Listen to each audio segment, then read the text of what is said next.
human factor is the common denominator of every runway incursion, the end of code.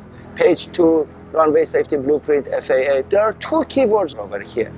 The common denominator of every runway incursion, and the second keyword is every runway incursion.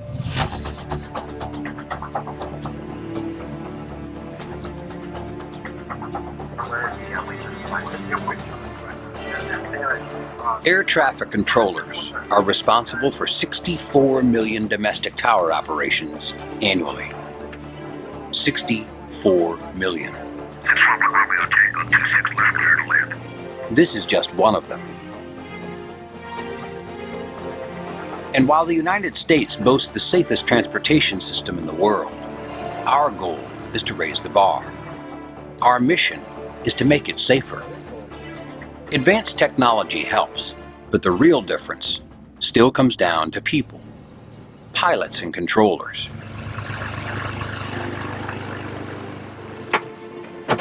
So in a world of increased traffic and rapidly advancing technology, what can pilots and controllers do to work more closely, communicate more efficiently, and make the system safer? Whether you ask the top veteran controllers or the most experienced pilots, the answer is always the same: education. From studying flight safety publications and websites to signing up for classroom instruction to learn new procedures and technology, continuing education is the ultimate key to safety. Today, by special invitation from the FAA, we're going to experience a behind-the-scenes look at air traffic control. Explore how pilots and controllers can work together more efficiently and effectively, and examine real-world consequences when breakdowns in communication and lapses in situational awareness occur.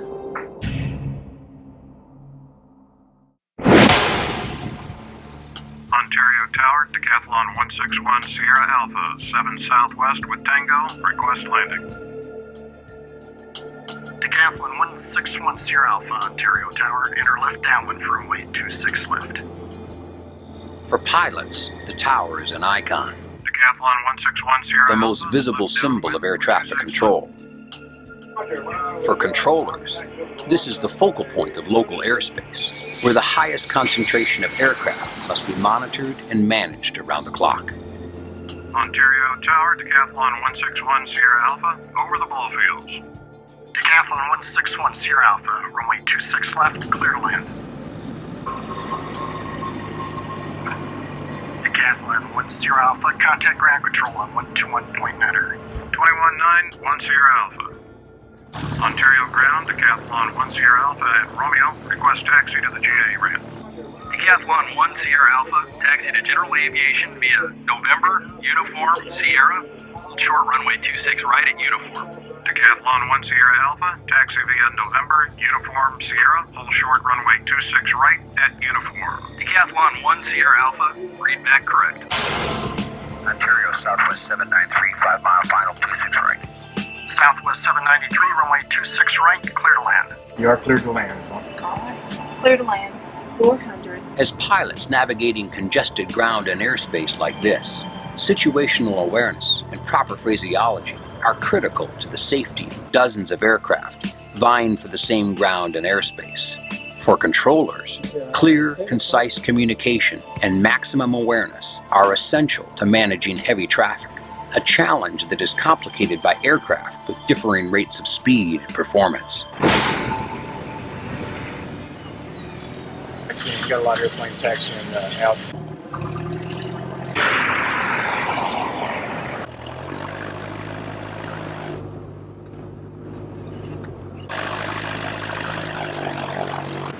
Okay, Beverly, he hasn't stopped. Okay, he's on the runway. He's taxiing on the runway.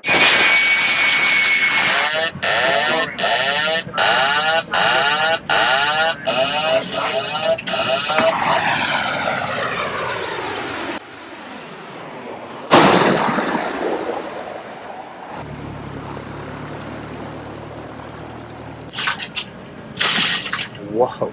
The most critical times of flight are takeoff and landing. When things happen en route, they're not as critical.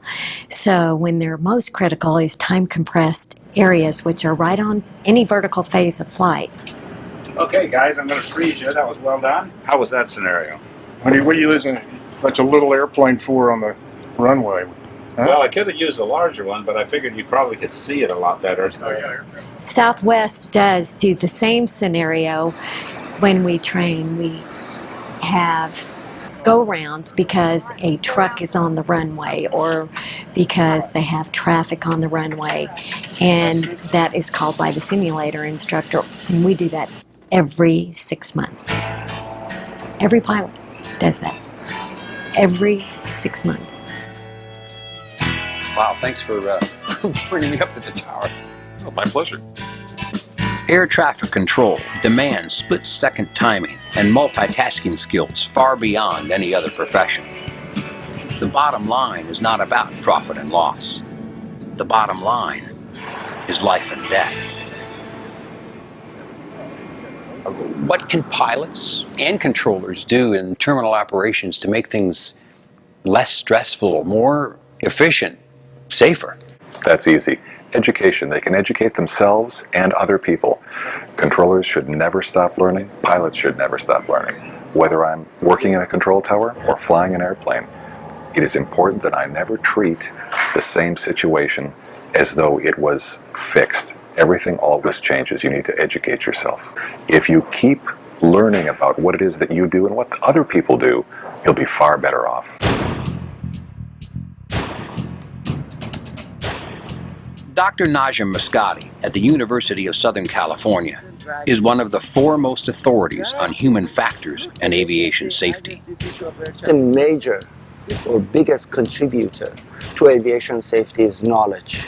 Knowledge about human factors, the knowledge about human performance, the knowledge about fatigue, the knowledge about psychological factors in signal detection or noise and that. The only way that you can gain this knowledge is by educating yourself continuously. Where does this knowledge come from? Part of this knowledge is the technical knowledge, the expertise of flying aircraft, being able to read the chart, knowing your IFR, instrument landing and that. The other important component of the knowledge is the knowledge that you will gain by knowing the whole system. The system, quite simply, is the tightly choreographed dance that transpires between pilots and controllers. 700, 1,000. And the system works. Most of the time, it works incredibly well. But we do experience lapses in awareness. There remain flaws in operations and breakdowns in communication. One such incident, Boston Logan International Airport, 9 June 2005, involving Aer Lingus on runway 15 right and US Air on runway 9. Channel 132 Heavy, Boston runway 15 right, positional, caution, right turns, heavy Airbus departing traffic will cross and arrive downfield. Station runway 15 right, Charlotte 132 Heavy. Air France 322 Heavy, Boston Tower, give way to the jet on the other side, cross 15 right, and then kind of ground point 9er. So we are... Going 4973, turn left heading 010, runway 4 left, clear for takeoff. 010, clear for takeoff, 4 left. Air France 322 Heavy, cross 15 right, and then contact ground point 9er. That's 149, then you are clear to cross.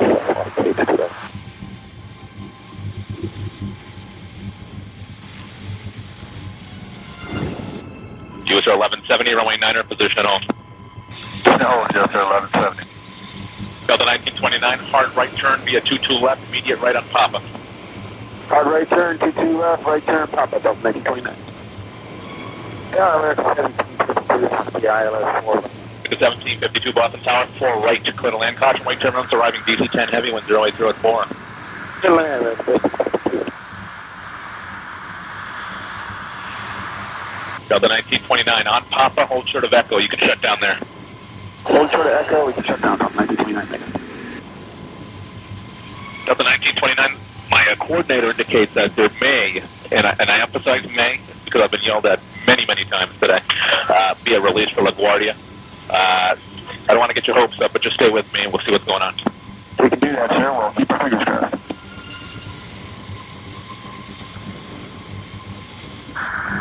Observe release 15 right, Shamrock Heavy. Just to let you know, Shamrock 132 Heavy, I've got one crossing and I have one arrival to the crossing runway. It will be American 757. You'll see him shortly. Be ready. Alrighty, Shamrock 132 Heavy. Shamrock 132 Heavy, start bringing your power up traffic. Actually, it's only on 3 mile final for the crossing runway. Wind 080 at 4. Runway 15 right, clear to takeoff. Takeoff 132 Heavy. US 1170, runway 9er, clear for takeoff. Traffic 2 out for the crossing. Clear for takeoff, US 1170, rolling. 1497, Boston, runway 9er, position at home. Don't lie, American 1497. American 1752, turn left of Romeo, hold short of 4 left. Left of Romeo, hold short of 4 left, American 1752.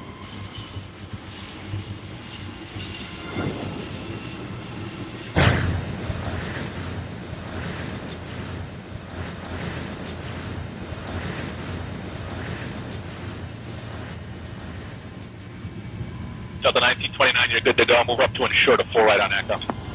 Hold short of 4 right on Echo, Delta 1929, thank you. Right, 1497, 9er, position at home. Position at home, American 1497. American 1752, monitor 128.8, short of 4 left. American 1752, switch.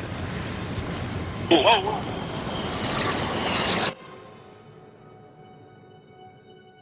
That was close.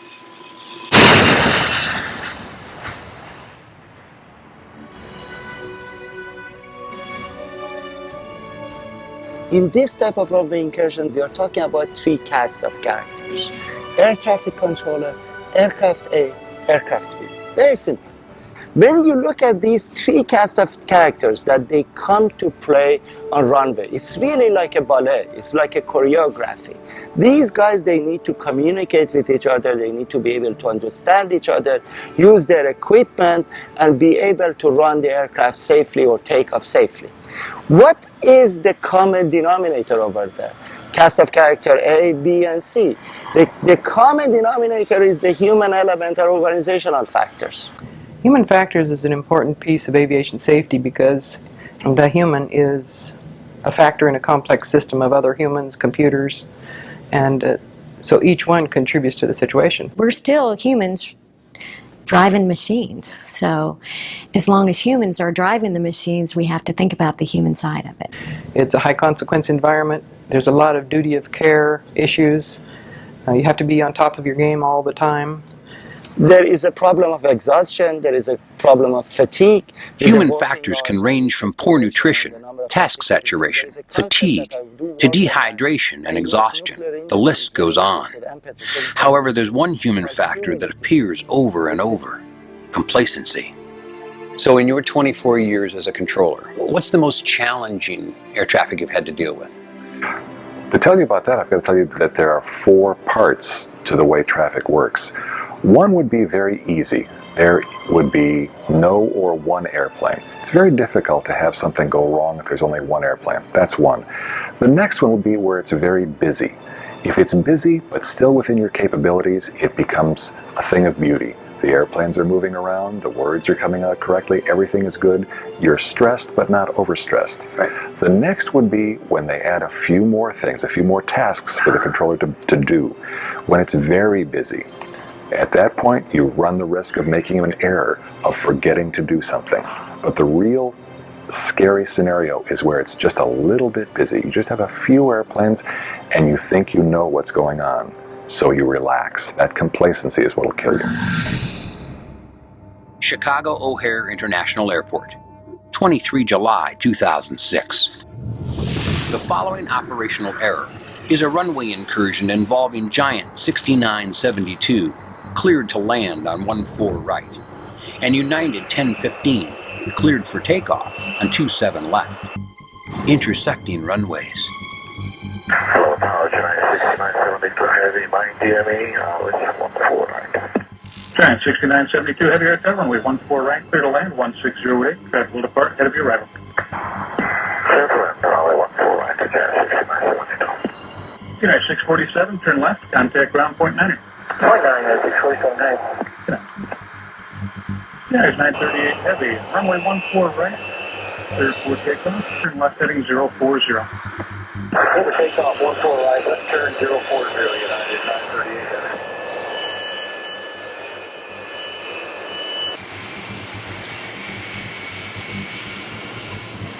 United 1015, traffic lands to cars crossing runway, runway 27 left, position and hold. Need about 2 minutes, United 1015. If you get the latest in position, that's fine. United 1015, let me know when you're ready. Hold in position on runway 27 left. Position hold runway 27 left, and we'll let you know when we're ready, United 1015.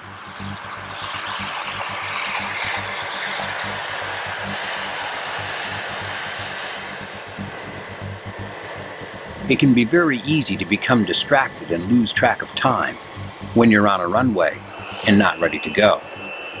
But not everything is sitting still. Giant 6972 has been covering about 3 miles a minute on approach. The controller is facing a myriad of distractions, and United 1015 is exposed on an active runway while focused inward on final preparations for takeoff. United 1015, thank you. Fly runway heading, runway 27 left, clear for takeoff, wind 150 at 7. Runway heading to takeoff, to the left, United 1015.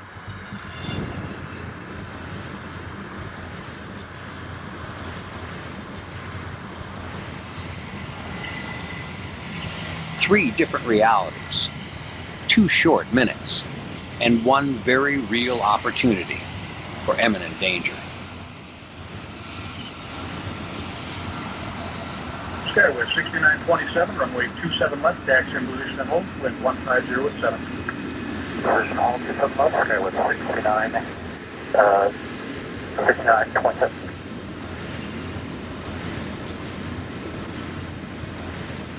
Hey, stop. Don't worry, we got him.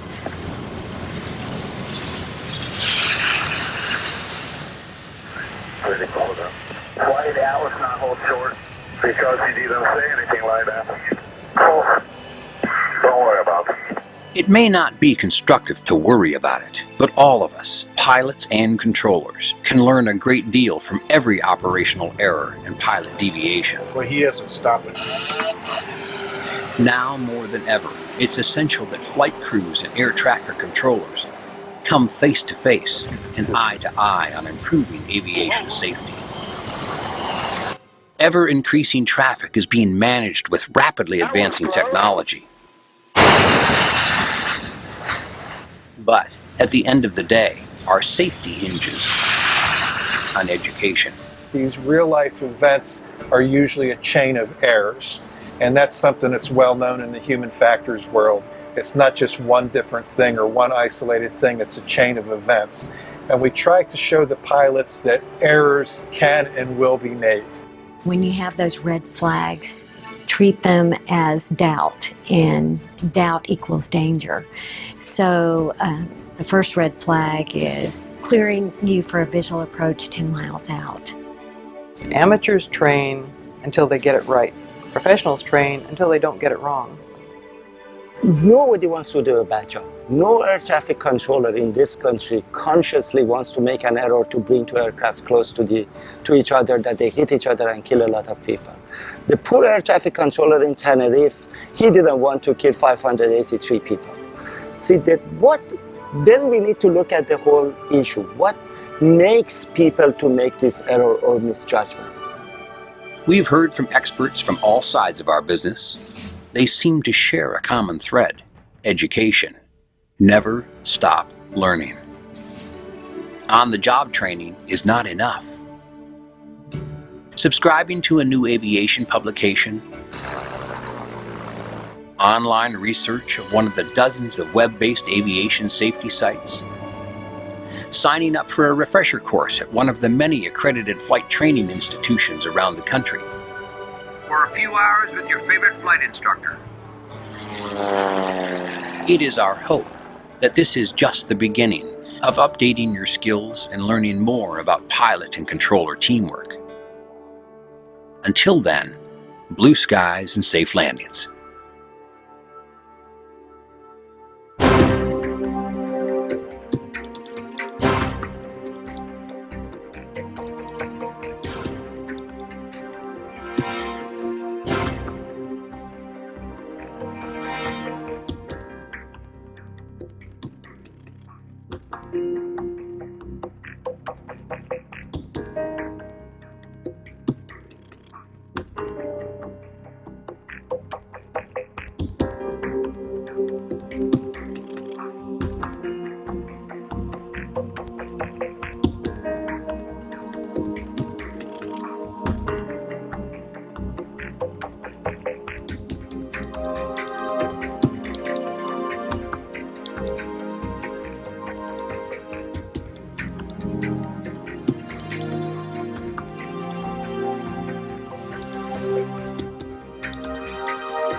Her name is Patty Wagstaff, one of the most celebrated aerobatic pilots of all time.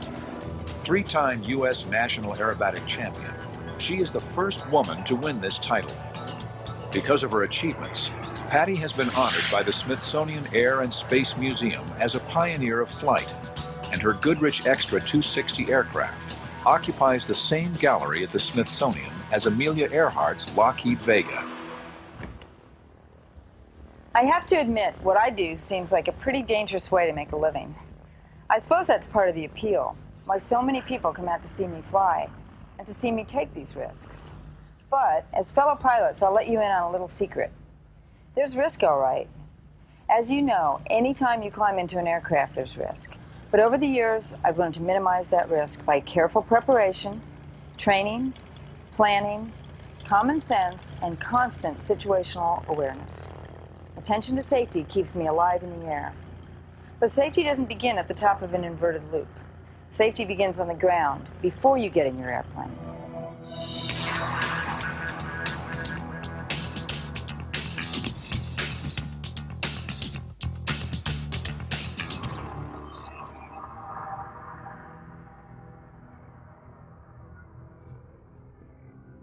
As pilots, most of us have seen a great deal of change in airport operations over the past few years.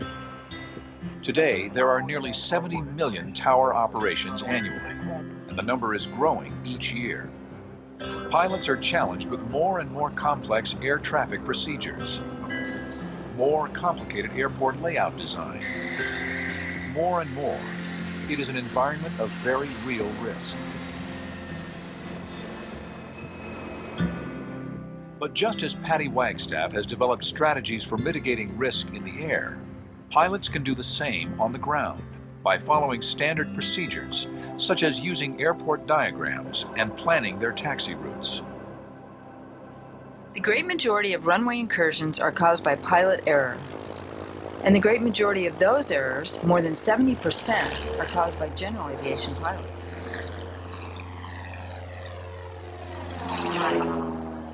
Those of us who have been flying for a while remember that they didn't teach us much about runway safety back in the days when we were in training. In recent years, that's changed. The FAA has developed a number of educational programs and strategies to help pilots improve runway safety. In fact, with more than 650,000 pilots and more than 240,000 aircraft all conducting millions of operations around the clock, it's amazing how safe our airports are. But still, with the best of training, collisions can happen. At any airport, at any time, to any pilot. We may be good pilots, but we are also human. And sometimes we make very human mistakes. Hey, ground Cessna 93, sir. Say again. Runway incursions are most often the result of a loss of situational awareness. For a variety of reasons, the pilot becomes confused by the airport's signs and layout, or doesn't listen to or understand the controller's instructions, or simply fails to follow instructions. Cessna 3 Sierra Papa. Hold short, runway 26 left. 453 Sierra Papa, hold short, runway 26 left. Cessna 3 Sierra Papa, you're over the whole line. Often this is because he or she is unfamiliar with the airport, the pilot's fatigued, or is distracted by something in the cockpit. You know what I was doing last night? For a few critical seconds, pilots lose track of where they are in relation to their surroundings. You can imagine how important it is for me to focus on situational awareness. In the air, my life depends on it. If I don't know precisely where I am and where I'm going, and the tasks required to get me there, the consequences could be catastrophic. And the same goes for you, and for me, on the ground.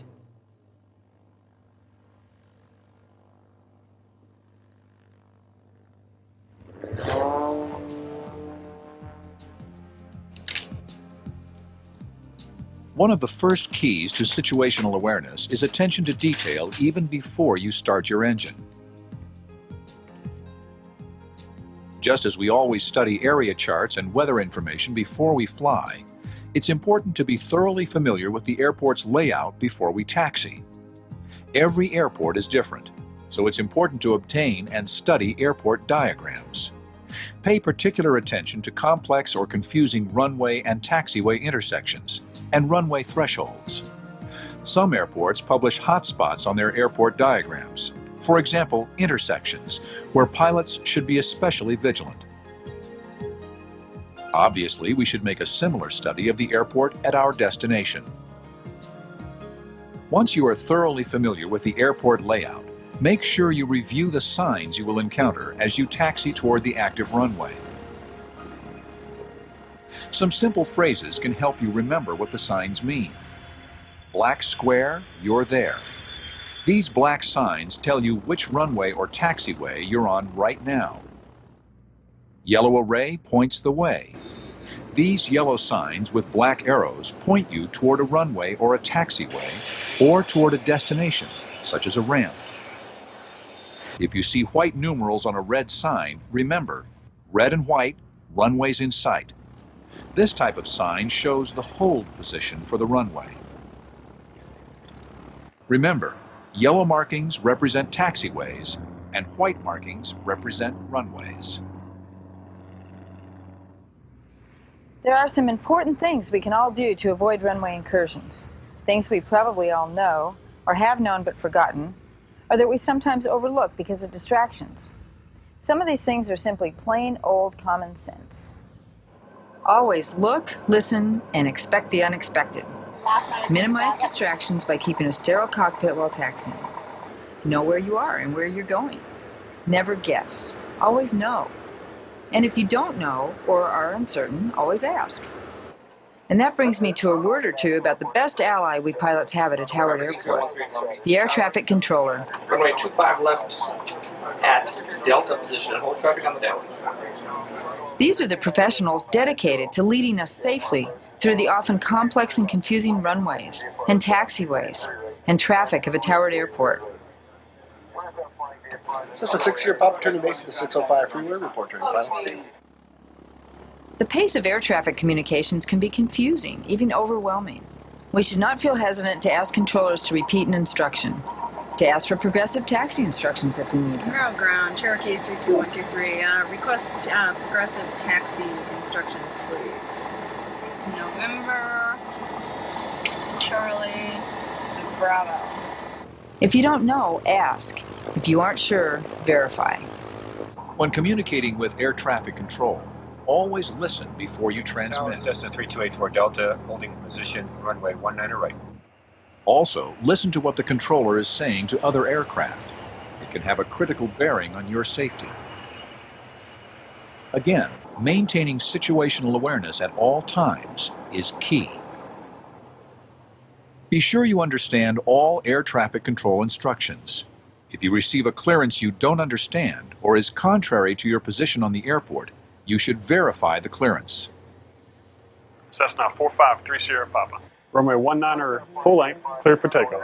Air Tower, Cessna 453 Sierra Papa. Is at Bravo 3. Verify we're still clear for takeoff. Cessna 3 Sierra Papa. Negative, hold your position. 453 Sierra Papa, holding short, runway 19 at Bravo 3. Runway incursions occur most frequently when pilots enter or cross a runway without authorization.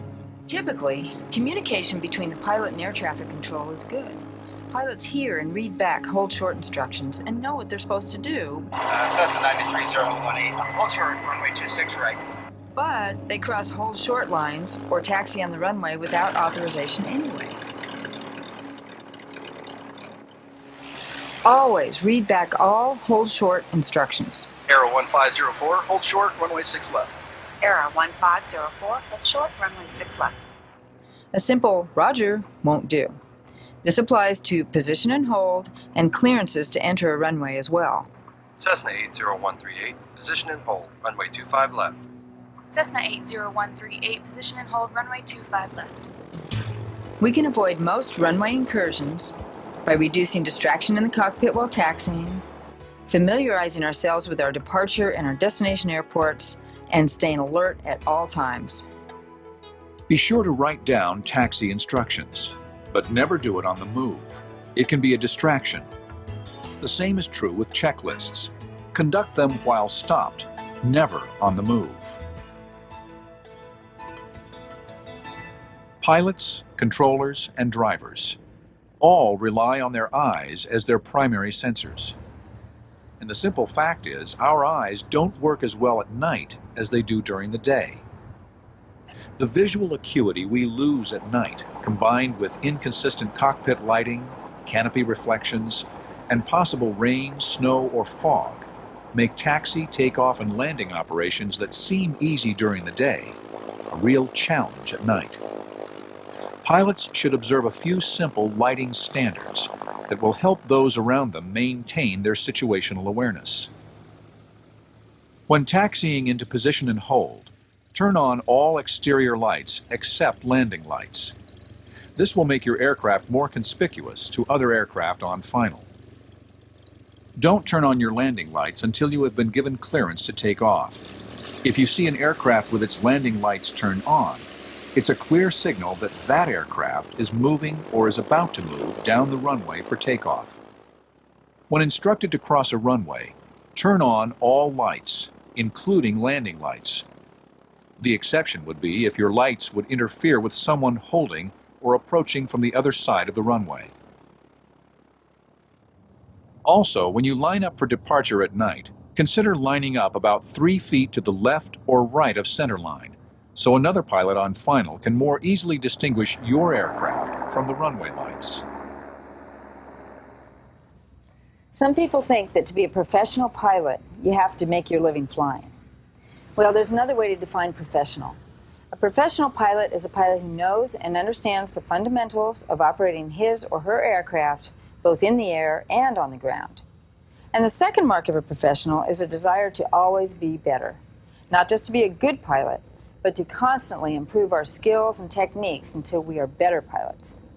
And that's what we're about here today, to review the fundamentals that will make us better pilots as we operate on the runways and taxiways of our airports. In many ways, it takes more knowledge and skill than it takes to fly. So, let's review. Always look, listen, and expect the unexpected. Know where you are and where you are going.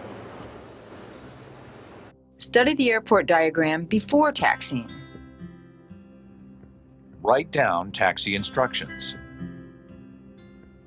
Conduct checklists while stopped, not on the move. Off, off, off. Be absolutely familiar with airport signs. Keep a sterile cockpit to reduce distractions while taxiing. Identify complex intersections and potential runway crossings. Look both ways before crossing intersecting taxiways or runways. When communicating with air traffic control, listen before transmitting. Cessna 3284 Delta, hold short of runway 19 left. Listen to what air traffic control is saying to other pilots. 159 Echo Charlie 130 cleared to land. Traffic holding in position. Be sure you understand all air traffic control instructions. Cessna 594 base turn approved, runway 25 left, clear to land. Ask for progressive taxi instructions if confused. Could you give me progressive taxi instructions? Cessna 3284 Delta, middle ground. Runway 26 right, taxi via Golf, hold short of runway 26 left. Don't be afraid to ask that an instruction be repeated. Ground, the 3284 Delta, say again. If you don't know, ask. If you're not sure, verify. That's my squawk. Please repeat. Squawk 7302. Read back all hold short, position and hold, and runway crossing instructions. A simple Roger won't do. Repeat the entire instruction. Cessna 3 Sierra Papa. Cross runway 19 left. Position and hold runway 19 right. 453 Sierra Papa. Crossing runway 19 left and position and hold runway 19 right. Turn on all of your lights when crossing a runway. Turn on all of your lights except landing lights when taxiing into position and hold. Turn on your landing lights when cleared for takeoff. This is a signal to other pilots, air traffic control, and ground personnel that your aircraft is moving down the runway for takeoff. When lining up for departure at night, line up 3 feet to one side of the center line to distinguish your aircraft lights from the runway lights. Avoid distractions. Observe what's going on around you. Always know where you are and where you're going. If you and I observe these few common sense rules and procedures, it will go a long way toward making the runways and taxiways of our airport safer. For our passengers, our fellow pilots, and ourselves. Heads up, hold short, fly right.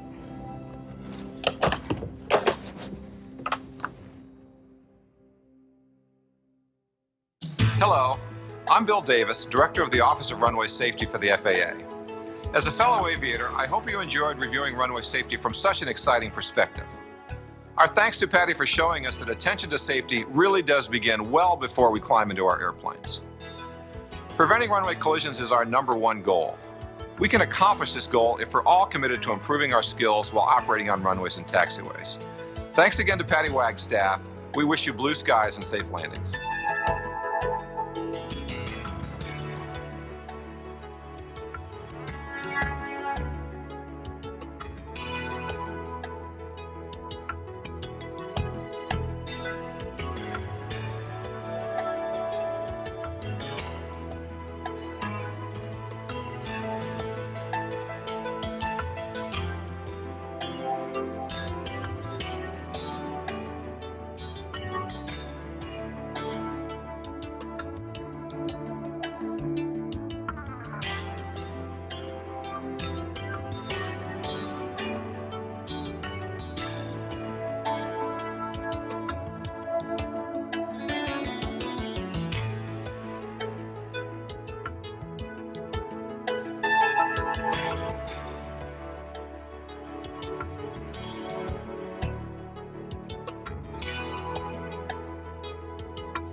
Is 30.11. This time we have no reported traffic. Wind direction 300.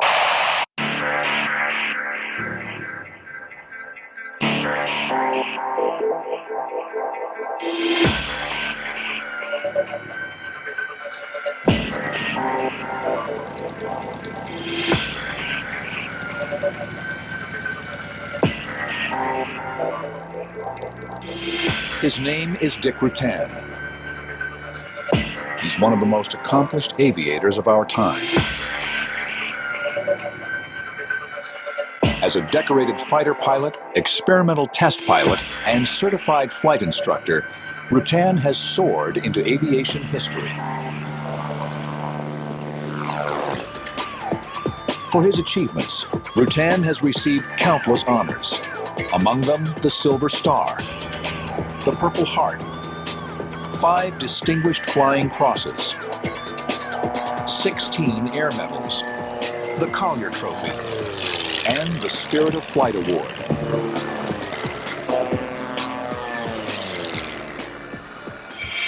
As pilot of the experimental aircraft Voyager, Rutan, with co-pilot Gina Yeager, circumnavigated the globe non-stop without refueling, setting 8 world records. By the time Voyager touched down in the Mojave Desert, 9 days, 3 minutes, and 44 seconds later, Rutan had proven, if you can dream it, you can do it.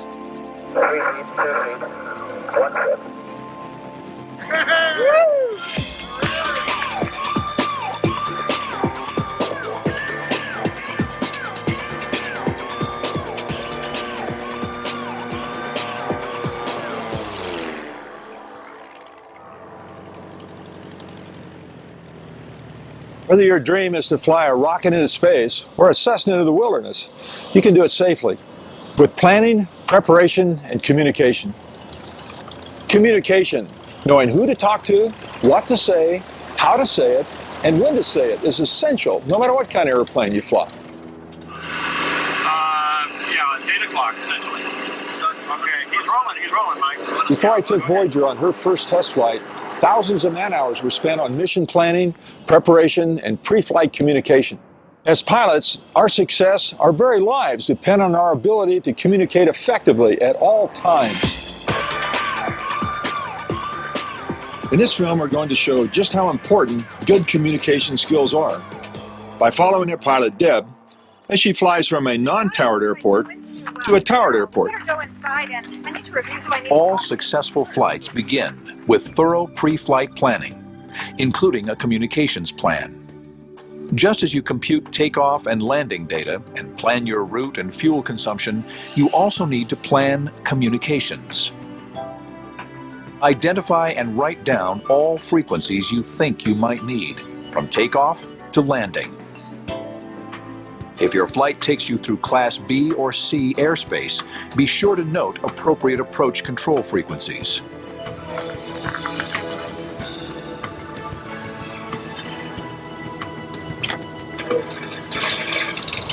When flying to and from a non-towered field, always monitor the local Common Traffic Advisory frequency, also known as CTAF.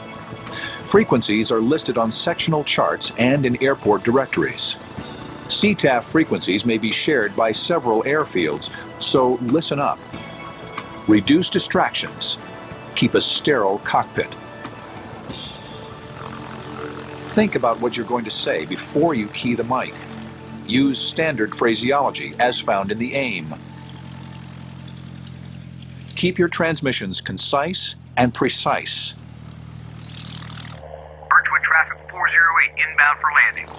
If you're in doubt, ask for clarification. 408, this is Cessna 63541, taxiing from West Ramp to runway 01 left, Birchwood. Say your position and landing runway. Birchwood traffic, Cessna 35408 inbound for 1 left, Birchwood. To help keep a confusing situation from becoming a dangerous one, always state who you're calling, who you are, where you are, and what your intentions are. Proper use of CTAF builds situational awareness and increases the margin of safety for all pilots.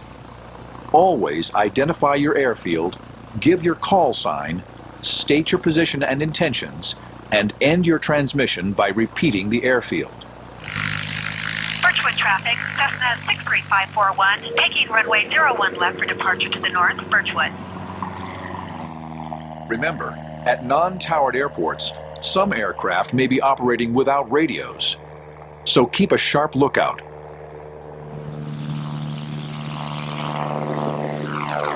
Here in Mojave, you can see everything, from experimental aircraft to general aviation aircraft, transport planes, jet fighters, and even a spacecraft.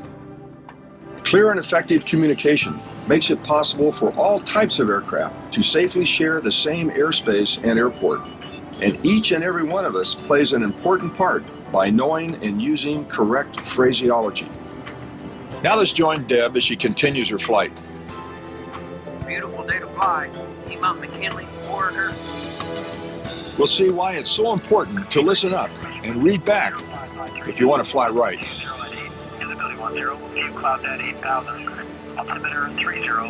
Anchorage approach, this is Cessna 63541, 5 south of Big Lake at 3,500. Request? Stand by. You must establish two-way communication before entering Class C airspace. Unless your call sign has been acknowledged, you do not have clearance. Remember, approach control may be busy. You may not be the only one up there. Nationwide, there are more than 60 million arrival and departures every year at towered airports. More than half of those are general aviation operations. The potential for confusion is sky high.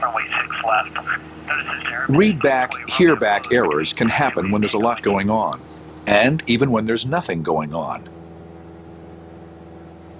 Aircraft calling Anchorage approach south of Big Lake at 3,500, say request. Approach Cessna 63541, now 7 south of Big Lake at 3,500, squawking 1200, VFR to Merrill with information Foxtrot. Unfamiliar with the terminal airspace, request radar vectors. Cessna 63541, squawk 2325, ident. Successful communication depends on your listening skills just as much as your transmission skills. Cessna 63541, radar contact, turn left heading 160, maintain at or above 2,000 vectors to Merrill. Anchorage approach, Cessna 63541, turning left 180, descending to 2,000. Don't make the mistake of hearing what you expect or want to hear, rather than your actual ATC instruction. Cessna 63541, negative. That's 160 on the heading. Air traffic controllers' #1 goal is to ensure our safety. As pilots, we need to do our part. Cessna 63541, turning left 160, descending to 2000. Your best defense against these types of errors is active listening. Maintain situational awareness. Continuously monitor the frequency chatter. Make note of ATC instructions as needed. Repeat all heading, altitude, and airspeed instructions. Keep transmissions precise and concise. If you don't understand an instruction, ask ATC to say again. Cessna 63541, Merrill Airport, 10 o'clock, 4 miles, just east of the large buildings downtown. Report airport in sight. Cessna 63541 has airport in sight. Cessna 63541, expect runway 24, contact tower 126.0.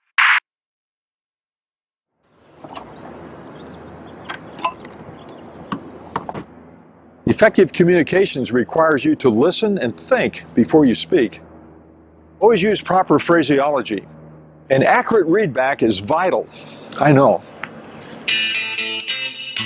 As a U.S. Air Force fighter pilot, I flew 325 combat missions in Vietnam, 105 of those as a MISTY forward air controller.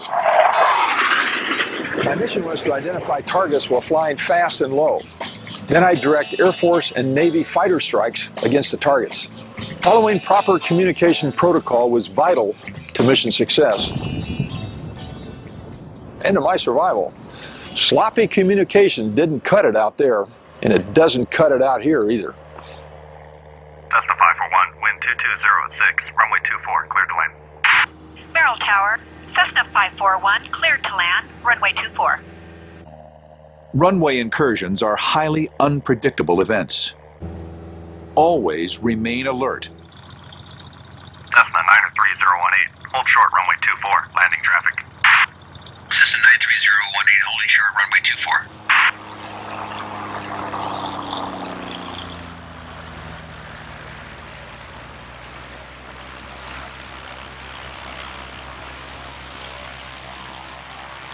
Scan the runway and touchdown zone for potential conflicts.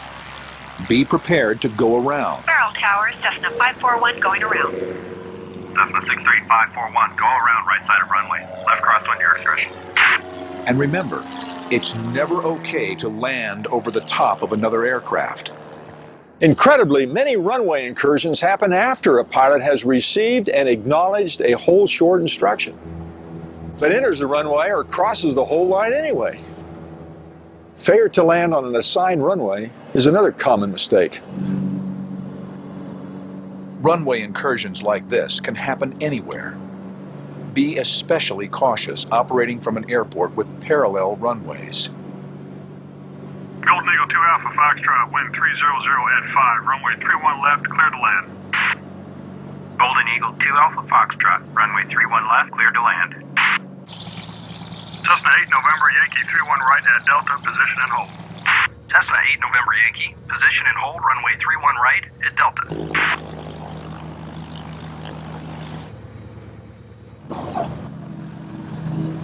Cleared or not, never enter the runway without one last scan. Your scan is a crucial link in the safety chain. Golden Eagle 2 Alpha Foxtrot, please call the tower after shutdown. Cessna 8 November Yankee, position and hold 31 right at Delta. Tower, Cessna 8 November Yankee, position and hold, runway 31 right at Delta. Each and every one of us, pilots and controllers alike, are responsible for safety. Remember, you're not alone out there, so communicate. Controllers can get distracted too. If you suspect you've been forgotten, or you have a concern about a potential conflict, call the tower. Citation 486, 3 mile, final runway 31 right, clear to land. Tower, Cessna 8 November Yankee, still holding 31 right at Delta. Cessna 8 November Yankee, runway 31 right at Delta, cleared immediate takeoff. They may have forgotten you. It's no secret I love to fly. When I decided to fly to Alaska, I started with a thorough flight plan. That included communications. Starship 4 Romeo Sierra, wind 220 at 6, runway 24, clear to land. Merrill Tower, Starship 4 Romeo Sierra, clear to land, runway 24. And remember, whether you're flying a Starship or a Super Cup, the fundamentals are always the same.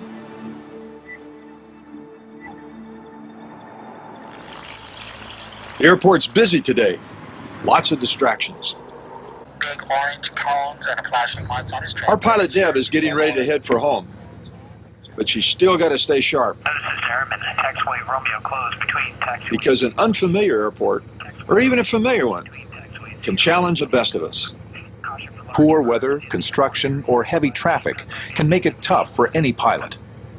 Use the ATIS and airfield diagrams to help you plan your taxi and departure. Merrill Ground, Cessna 63541 at Aerotech with India. Request intersection departure, runway 24 at Juliet. Cessna 63541, taxi to runway 24 at Juliet.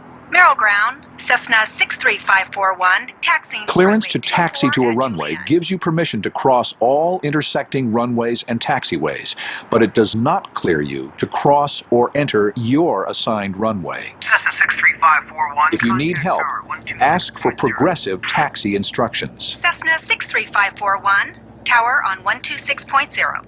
Similar call signs on the same radio frequency are a fact of life. Controllers as well as pilots can be confused by similar call signs or aircraft. 541, runway clear, clear for takeoff. Merrill Tower 541 at Kilo, are you talking to me? Merrill Tower, Cessna 63541 is holding at Juliet. Aircraft holding at Kilo, confirm call sign. Merrill Tower says a 75541 holding short at Kilo. Be especially cautious if you have both a similar call sign and appearance to another aircraft. Cessna 63541, request intersection departure, runway 24 at A Juliet. controller will specify an intersection departure if that's what he or she wants you to do. Cessna 75541, hold short at Kilo. Cessna 63541, runway 24 at Juliet, clear for takeoff.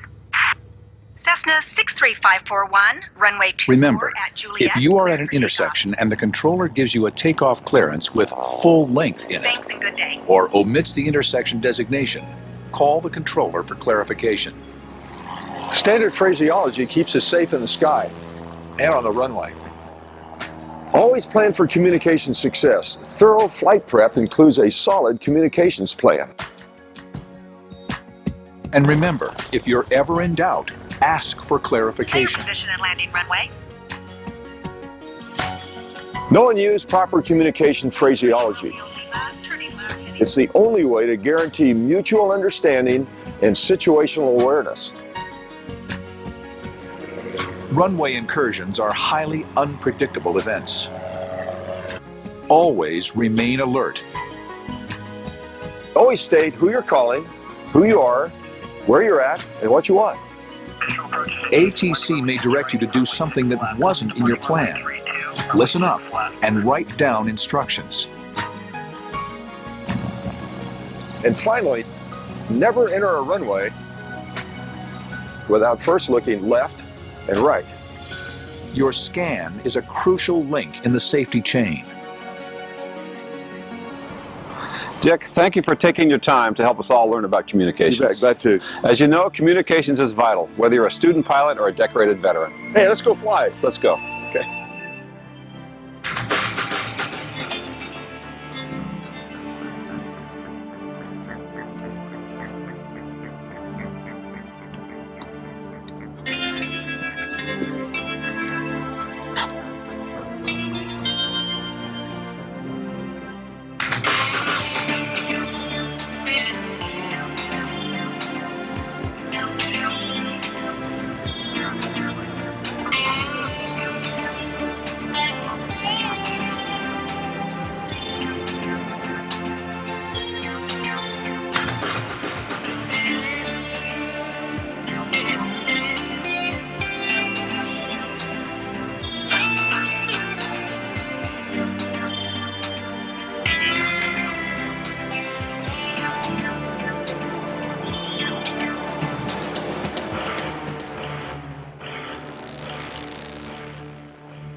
Hi, I'm Bill Davis, Vice President of Safety Services with the FAA's Air Traffic Organization, and I'm standing near some of the busiest airport intersections in the world, at Chicago's O'Hare International Airport.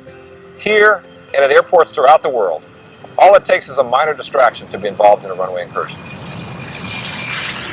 Direct Lebanon, Lima Echo Bravo, we did not see it. 1448, you shouldn't be anywhere near Kilo. Hold your position, please stop. Stop all traffic until guys, please. 001, hello, line handle. Was that for us? Stop!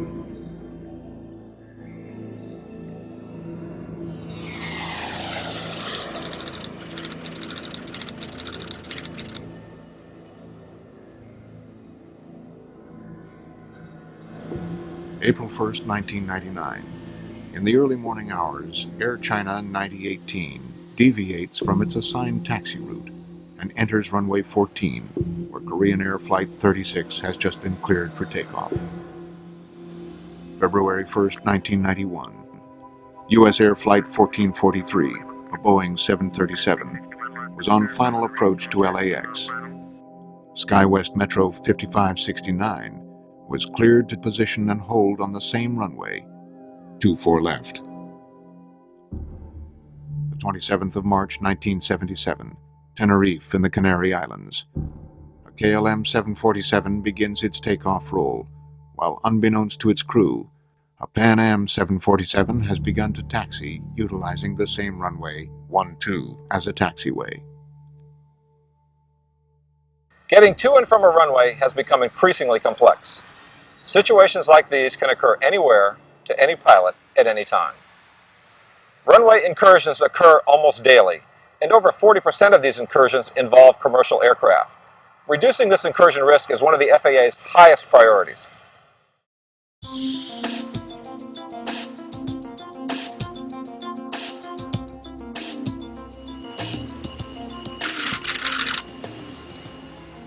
Narita, Japan.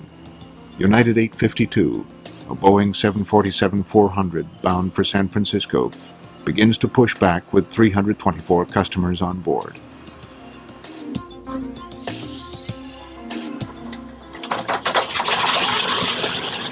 Anchorage, Alaska. Northern Air Cargo, call sign Yukon 50, begins to taxi from the ramp. This DC-6 will travel to the remote western airport of Unalakleet to pick up a load of Alaskan king crab.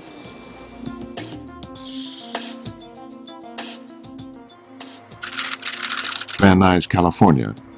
November 384 Charlie Foxtrot, a Learjet, has been chartered for a flight to San Francisco International Airport. Each of these flight crews are entering the most dangerous phase of their flight. The number and proximity of aircraft operating at an airport make taxi operations one of the most potentially dangerous parts of commercial aviation. Delta Bravo, don't stop on the taxi. Vehicle passing off your left. This is way down at left. Tower 6, good activity. Take Delta. Aircraft off your right. We got him. Miss him. Capital 1046 aircraft, taxi via Delta 1. You're going over the bridge. You're taxiing in the airport. I can't call to you. Communication, planning, and flight deck procedures developed by the FAA significantly reduce the number of incursions during the ground movement phase of aircraft operations. Exactly what is a runway incursion? The FAA and ICAO have similar definitions. The FAA defines an incursion as any occurrence at an airport involving an aircraft, vehicle, person, or object on the ground that creates a collision hazard or results in a loss of required separation with an aircraft taking off, intending to take off, landing, or intending to land. ICAO defines an incursion as an occurrence at an aerodrome involving the incorrect presence of an aircraft, vehicle, or person on the protected area of a surface designated for the landing and takeoff of aircraft. These two definitions describe the same situation. An aircraft is where it should not be. There are three different types of runway incursions. An operational error occurs when an element of air traffic control provides direction that results in less than the required minimum separation between two or more aircraft, or between aircraft and obstacles such as vehicles, equipment, and personnel on runways. An operational error also occurs when an aircraft lands or departs on a runway closed to aircraft. A pilot deviation occurs when a pilot violates any federal aviation regulation. For example, a pilot failing to obey air traffic control instructions related to crossing an active runway while following the authorized route. A vehicle or pedestrian deviation occurs when a pedestrian, vehicle, or other object interferes with aircraft operations without authorization from air traffic control. This type of runway incursion includes the taxiing of aircraft for maintenance or gate repositioning. There has been a steady increase in the number of runway incursions at airports throughout the world. This increase can be linked to a number of factors: increased traffic, poor crew resource management, increased flight deck workload, low visibility at night or during poor weather conditions, airport familiarity, complex airport layouts, and flight deck distractions. Oftentimes, runway incursions are the result of a series of these events taking place simultaneously. Over half of the reported runway incursions are due to pilot deviation. This program will look at operating practices and procedures that can reduce the risk of runway incursions by pilot deviation.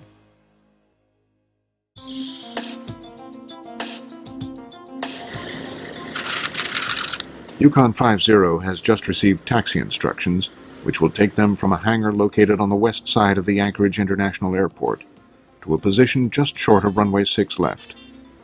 With intersecting runways and taxiways, communication must be clear and exact.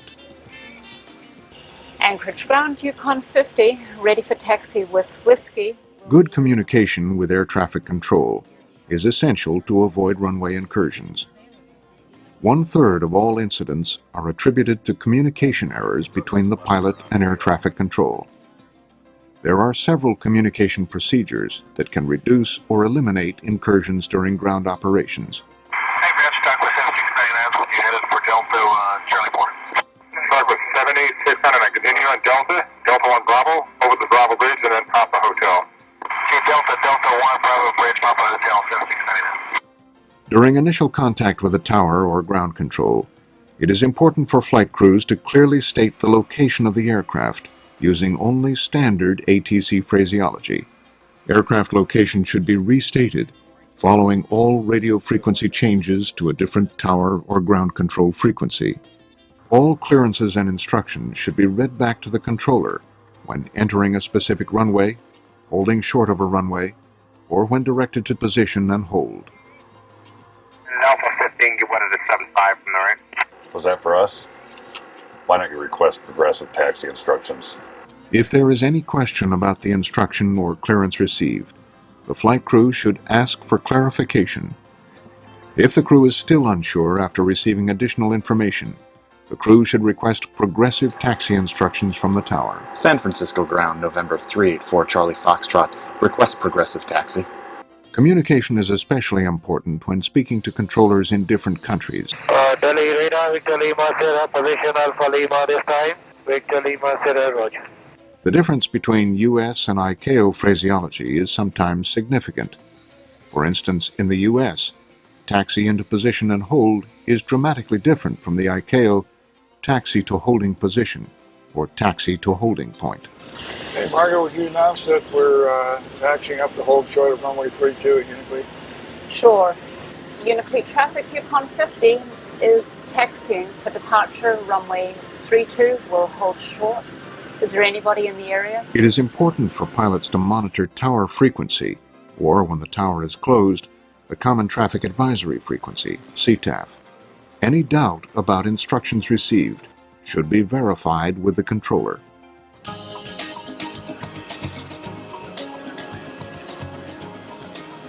United 852, bound for San Francisco, has traveled from its gate to the runway threshold. The flight crew of this wide-body aircraft has been given permission to position and hold on the longer and often preferred runway 34 left.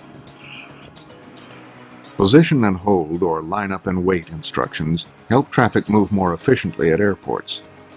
If a takeoff clearance is not received within a reasonable time after instructions to position and hold, ATC should be contacted. Pilots should consider the length of time that they have been holding in position whenever they have not been advised of any expected delay.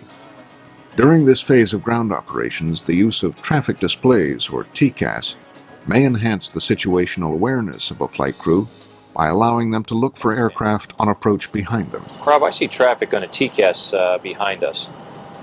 All right, I see it. Call tower immediately and advise them. Flight crews should verify instructions if their TCAS display indicates an approaching aircraft.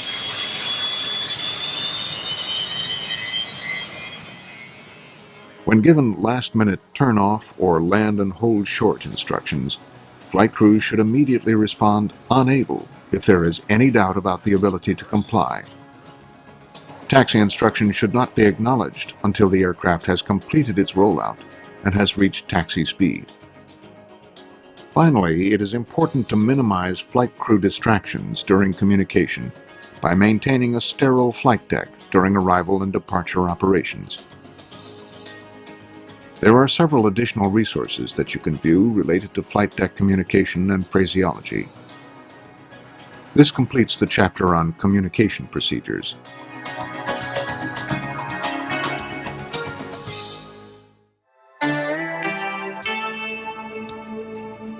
November 384 Charlie Foxtrot has been chartered for a flight between Van Nuys, California and San Francisco. While the passenger relaxes prior to taxiing, the crew begins one of the most important phases of preparation for this flight. In addition to good communication, there are a number of standard planning and coordination procedures that should be part of pre-departure and arrival briefings. These procedures begin prior to boarding the aircraft. During the initial briefing, flight crews should take time to discuss crew member experience related to each airport. My last flight on the 7-4, I flew flight from Chicago to Frankfurt and over to London. Same trip we're doing this time. Current airport knowledge is a key factor in avoiding runway incursions. Also, during the initial briefing, the importance of maintaining a sterile flight deck during departure and arrival should be conveyed to all crew members. Pre-departure and pre-arrival briefings should be conducted approximately 10 minutes prior to pushback or descent. These briefings should include details of the departure or arrival airport. Here are some important procedures that should be included in a briefing. Using an airport diagram chart, the flight crew should identify any known airport runway incursion hotspots and discuss any recent changes to the airport, such as closed pavement or areas where construction is underway. Locations that are noted with weight, wingspan, or other size-related limitations should also be identified. Flight crews should review the latest NOTAMs and ATIS information, as well as identify any weather or airport conditions, including construction, that might affect taxi operations. A discussion of ground movement practices and procedures allows the crew to coordinate all communication during ground operations, such as the timing of checklist and company communication. Planning these events minimizes distractions during the taxi phase of operations. Heads-down procedures should also be discussed during the pre-departure and pre-arrival briefings. Only one flight crew member should perform heads-down tasks, such as programming the FMS or calculating takeoff data, while the aircraft is moving. 1519, gate is Bravo 18. Bravo 18, Delta Delta 1, Bravo, Bridge, Papa Hotel, United 1519, and I think it might... If there are complex taxi instructions, heads-down activity should be restricted to straight taxiways without complex intersections, or when the aircraft is stopped. By studying an airport diagram, the crew can enhance situational awareness during the pre-flight and pre-arrival briefings. This diagram should be readily available for reference during all phases of taxi operations. Anticipated taxi routes can be discussed and checked against the airport diagram. While this is an essential part of pre-taxi briefing and planning, flight crews need to follow the clearance or instructions that are actually received and avoid fixation on pre-planned taxi routes.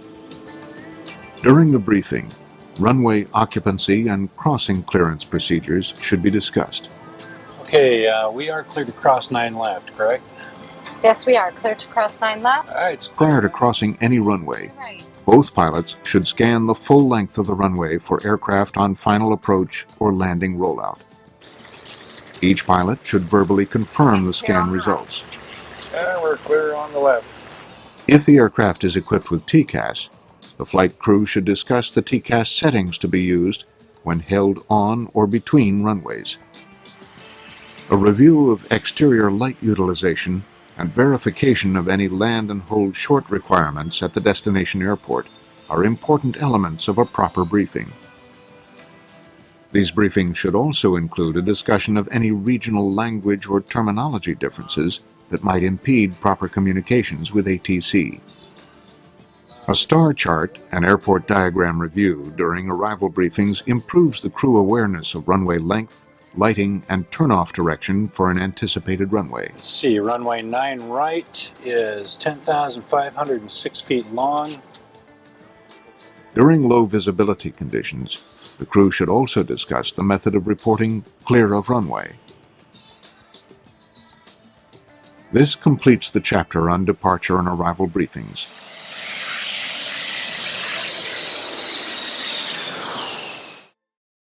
Turn left on Kilo and clear. Lights, runway 19 out of service. Just cleared 4 right, joining Delta This plane is 2 miles east of airport. For additional information, Safe flight begins and ends when the airplane is parked at the gate. While the aircraft is taxiing, there are numerous procedures and practices that will help prevent runway incursions. At many airports, taxi instructions can be very complex. Cactus 721, we're not familiar. We cross the bridge here on Grumman and take a left to Papa to go to the 32 right pad to hold. Is that correct? Correct, Cactus 721. The first left turn, that'll be Papa, and then the 32 right pad is just on the other side of the Alpha Bridge. During complex ground operations, pilots are extremely busy. Misunderstanding or forgetting any part of taxi instructions can lead to runway incursions. By writing down the taxi instructions, a crew can eliminate this danger. It can also be used for readback to ATC and crew member coordination. Once taxi instructions have been received, both pilots must understand and verbally agree on all instructions. We'll make the right turn November, Quebec, await further instructions.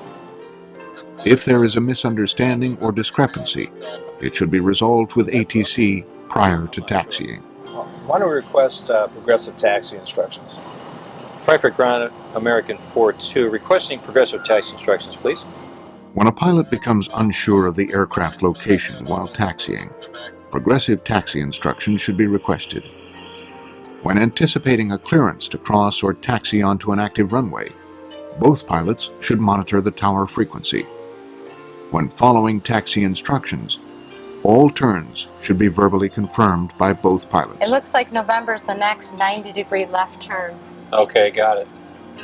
All flight deck crew members must concur that a runway occupancy clearance has been received. Any runway occupancy clearance must be acknowledged. David, final? All clear, yes. Before moving onto an active runway, both pilots need to scan the entire runway, including both approaches, and verbally confirm that the runway is clear. This also applies to crossing active runways. If you are held on a runway for a period of time that is more than reasonable considering the current conditions, contact the tower and confirm the clearance to hold on the runway. Low visibility creates additional hazards to aircraft while taxiing. While modern aircraft are equipped with automation that can land under low visibility conditions, there is no such corresponding technology to aid pilots while taxiing. When visibility is low, all heads-down duties should be completed when the aircraft is stopped or while taxiing straight. Pay special attention when a runway is being used as a taxiway during low visibility situations. In all ground operations, it is important to utilize the appropriate lighting configuration for the aircraft. The more conspicuous the aircraft, the more likely you will be seen by other aircraft during taxi operations. This is even more important while taxiing at night or during adverse weather conditions. There are specific lighting configurations for each phase of ground operations. These configurations will be discussed within the next segment of this program.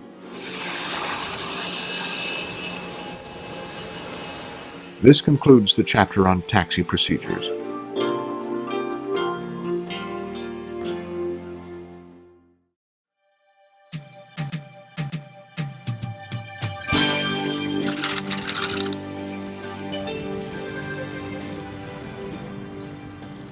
Yukon 50 has landed at the remote village of Unalakleet on the far western shore of Alaska.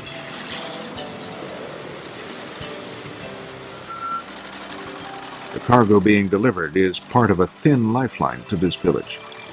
During this brief stop, the crew will unload essential cargo and supplies. Yukon 50 will also take on, among other things, a load of Alaskan king crab that only an hour ago arrived on the dock at Unalakleet. Unalakleet is a non-towered airport and requires additional procedures within the pre-arrival and pre-departure briefings. Extra vigilance is the key to safe taxi operations at non-towered airports. Some of these airports have part-time towers. In these situations, an attempt should be made to contact the tower to verify whether or not it is in operation. The Automated Surface Observation System, or the Automated Weather Observing System, should be monitored for additional information prior to taxiing or landing at a non-towered airport. Many pre-departure and pre-arrival procedures at non-towered airports are similar to that of towered airports. During pre-arrival and pre-departure, discuss familiarity with the airport. Review NOTAMs. Use airport diagrams to plan the taxi route and identify hotspots. Enhance pilot situational awareness. Prior to entering or crossing any runway, both pilots scan the full length of the runway, including approach areas. Clear on the left. Clear on the right. And use recommended exterior lighting to make the aircraft more conspicuous. In a non-towered environment, pilots should monitor appropriate approach control frequencies, listen for inbound IFR traffic, and become familiar with the local traffic pattern. There are many additional sources that can be utilized, such as FSS, CTAF, and Unicom. During taxi operations at a non-towered airport, all ground movement should be announced on CTAF or Unicom. Once a pilot has announced the intention to take off from a non-towered airport, it is important that the lineup and hold phase be as brief as possible. Pilots should also state the name of the airport at the beginning and end of each radio transmission. This concludes the section on taxi procedures at non-towered airports.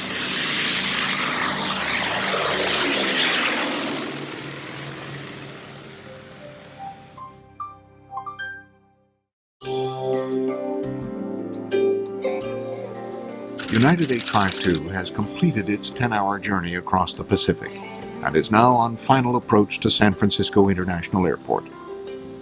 Navigating a busy airport is even more difficult when weather is not favorable. Taxiing at night or during adverse weather conditions such as rain, snow, or fog can make even simple taxi operations a challenge. Proper use of exterior aircraft lights make an aircraft more conspicuous and signal location and intent to other pilots. Various configurations can tell other pilots whether the aircraft is on a taxiway or on a runway. When on a runway, they can signal whether an aircraft is holding for takeoff clearance, crossing an active runway, or accelerating down the runway for takeoff. The configurations for exterior lights include engine running, taxiing, crossing a runway, entering a departure runway for takeoff, and takeoff. Let's look at these configurations in detail. Whenever the engines are running, it is important that the rotating beacon is illuminated. This beacon should be illuminated before engines are started. Prior to taxiing, the navigation lights should be illuminated. Before any aircraft movement, the taxi lights should be added to this configuration. When crossing any runway, all exterior lights should be illuminated. This includes the rotating beacon, navigation, strobe, taxi, and landing lights. When entering a departure runway, the rotating beacon, navigation, taxi, and strobe lights must be illuminated. Once a flight crew receives clearance for takeoff, the landing lights should be added to this configuration. During night operations, when taxiing into position on a runway, pilots should consider lining up about 1 meter off the center line to make it easier for other pilots to distinguish the aircraft lights from the in-pavement runway lights. Following these simple lighting procedures makes each aircraft more conspicuous, and pilots will have an easier time maintaining their situational awareness on the ground. This completes the chapter on exterior aircraft lighting configurations.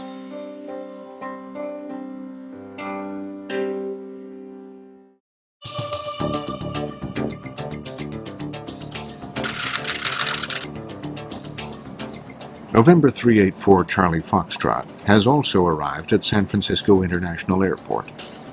The pilot must now navigate a myriad of signs and runway markings while taxiing to the hangar.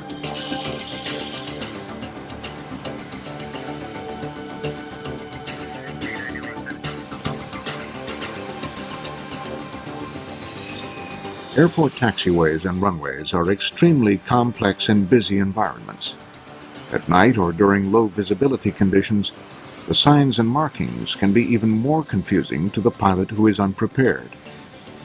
It is extremely important for pilots to be familiar with the layout, markings, and signs of each airport. Here is a brief look at the signs and markings flight crews may encounter. A taxiway location sign indicates an aircraft's current location. It is oftentimes co-located with direction signs or a runway holding position sign. Runway holding position signs are located where a taxiway intersects a runway. These signs typically have 2 numbers. In this example, runway 32 is to the left and runway 14 to the right. This sign is located next to the holding position marking painted on the taxiway. Runway approach holding position sign. This runway approach holding position sign requires pilots to hold here when the controller specifically states to hold short of a runway approach. Taxiing past this sign could result in a runway incursion when the designated runway is active. It is always located next to yellow holding position markings on the pavement. ILS critical area holding position sign. When the ILS critical area is being protected, the pilot should stop so no part of the aircraft extends beyond the holding position marking. When approaching the holding position marking, a pilot should not cross the marking without ATC clearance. Controllers will issue instructions to hold short of the ILS critical area when weather conditions require the area to be protected. ILS critical area boundary sign.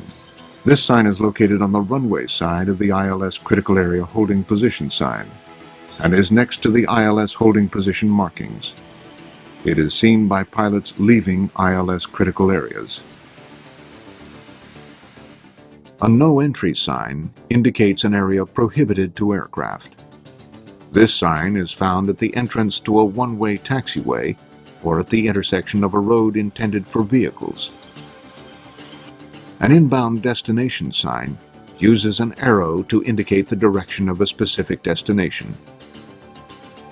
Outbound destination signs indicate a common taxi route to runways with an arrow pointing out the direction of the taxi route. A dot separates 2 destinations. In this example, runways 27 and 33 are to the right. A direction sign for runway exit is located on a runway just prior to a taxiway intersection. This sign appears on the same side of the runway as the exit. Runway location signs identify the runway on which an aircraft is currently located. Taxiway ending markers are located on the far side of an intersection and indicate that a taxiway does not continue. A runway boundary sign faces the runway and is visible to pilots exiting the runway. It is located next to the yellow holding position markings painted on the taxiway pavement. Taxiing past this marking indicates an aircraft is clear of a runway. Understanding the meaning of all airport signs and markings greatly reduces the potential for pilot deviation incursions.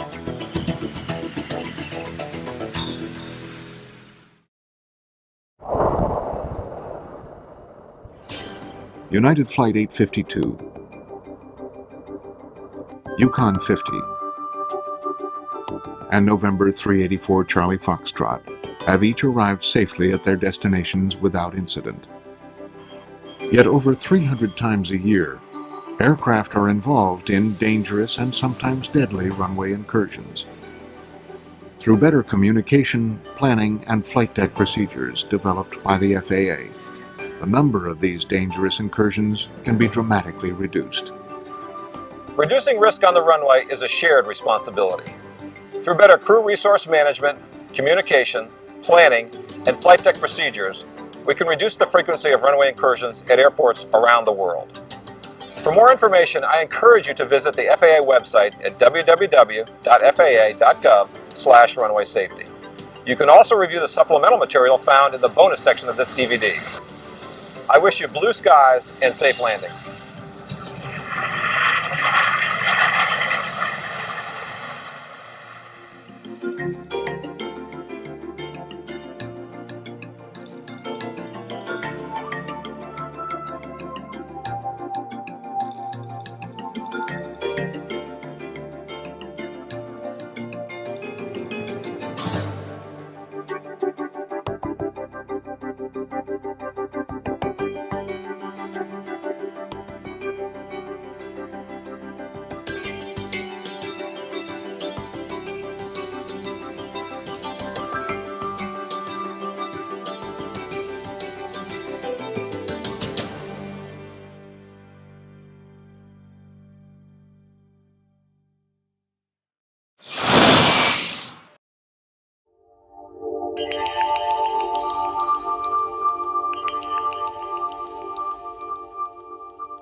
Good morning, I'm Rob Biddle. Morning, Rob. Roger Mabel. Morning, Bud Potts. I'll be a relief pilot today. Great. Okay, guys, let's get ready for our Frankfurt charter. I'll tell you a little bit about me. I've been on the airplane about 6 years, and I've got lots of experience on the 747. I've been off for the last month, though, with a great vacation with the family. My last flight on the 74, I flew a flight from Chicago to Frankfurt and over to London. Same trip we're doing this time. Why don't you tell me a little about yourselves? All right. I've been on the airplane 3 years now, and last month I did 3 Narita Hong Kong trips for the month. Actually, fairly new to the airplane. Finished training about 2 months ago. Had a couple domestic trips. Had one Frankfurt, one pairing, and then kind of new to it. So. All right, guys, when we're out flying, if you notice anything that's unusual, it's confusing, or something that's incorrect, please bring it to my attention right away so we can handle the situation properly. If you guys have any questions with my actions or anything that I'm saying, please feel free to interrupt me at any time, and we can handle the situation properly. Okay. And finally, guys, if there's a hazardous situation that comes up, feel free to take whatever actions necessary for the safe operation of the airplane, and we can handle the debrief later. All right, guys, let's get down to it.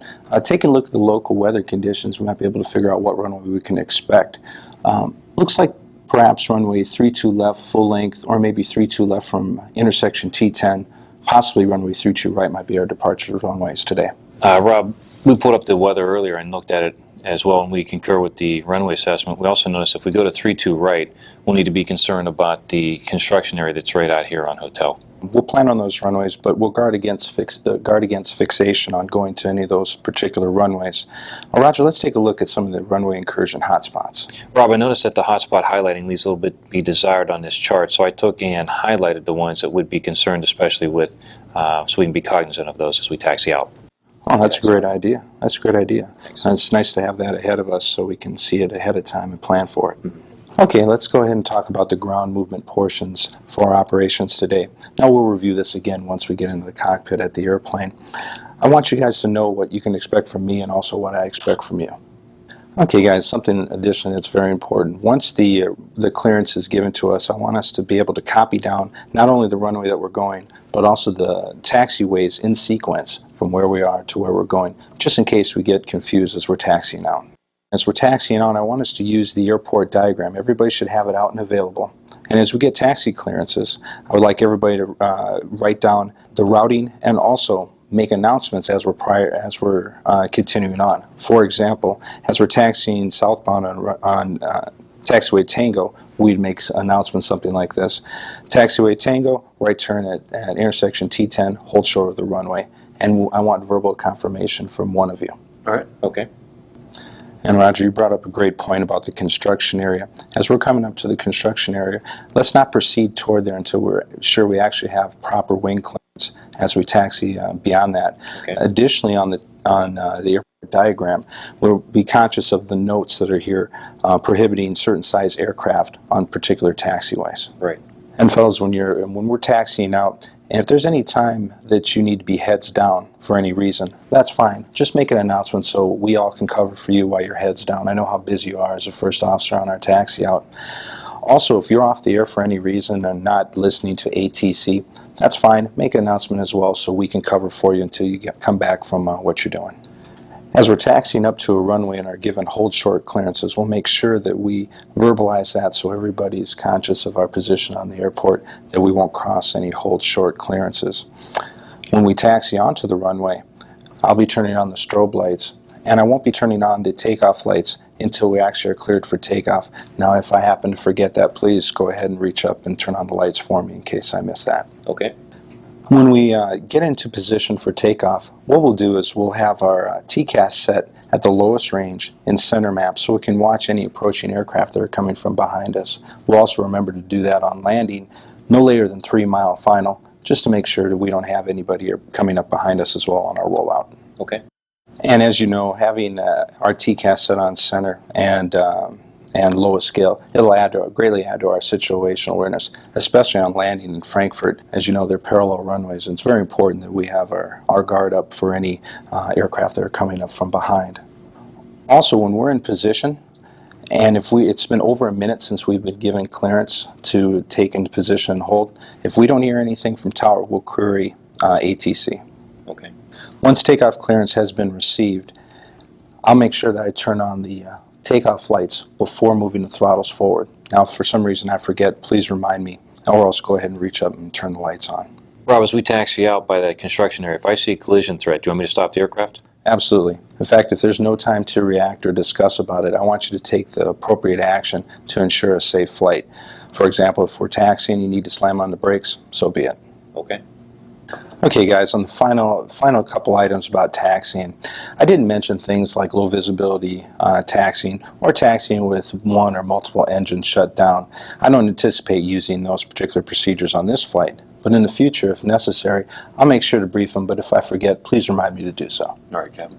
Okay, guys, once we get up to cruise, we'll discuss things such as ATC phraseology differences on coast out, and also we'll talk about it again as we're descending for approach and landing into Frankfurt. Once again, if I forget those, to brief those items, please remind me to do so. All right. Okay, guys, if you don't have any questions, we'll move on to our dispatch, our maintenance, and our performance briefing. Okay, all right, no questions. At 15,000 heading Incursions Charlie at 1756Z. 1,500 moderate feet, icing then in a the area. climate turn No special conditions other than what I read up.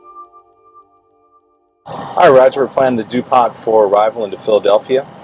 Looks like the lateral routing has been checked and verified. As far as crossing restrictions, looks like JBO at 15,000 feet. Terry 250 knots and 10,000 feet. Both are in the FMS.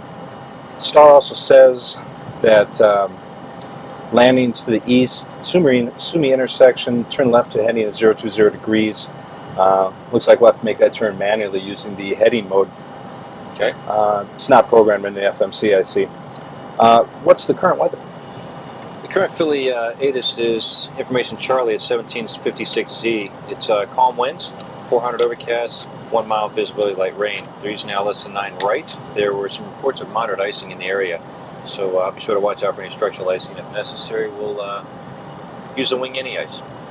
That's the current ATIS. Okay, sounds good.